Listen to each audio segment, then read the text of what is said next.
kunyari. Ang naalala yung artifact. Pink ang boto ko. Yung bilateral. Yun ang maalala sa estudyante kanya. natin, ano, ganyan talaga yan sila.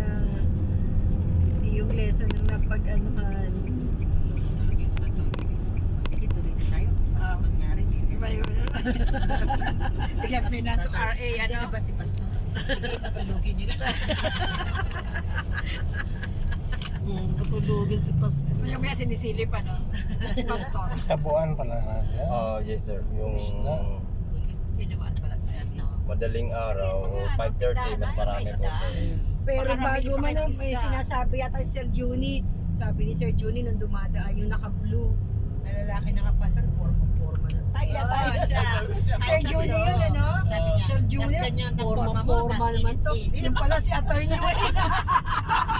Kaya kaya nakapormado. Buti na lang, di siya narinig.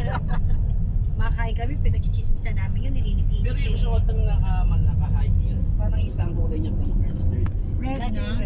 yung red. Diyos ko pati hair. Yung Nagpapansin nga siya nung kainan, di ba? shining. May nabagsak-bagsak kunyari para wala Grabe pati hair.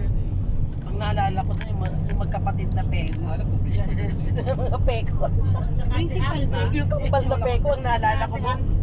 Si Alfie, oh, siya. Sumabay tayo sa roller. Tapos parang yung nasa science department. Di ba, nasa pinagbuhakan. Ba na ikinaigit sa akin? Rollers.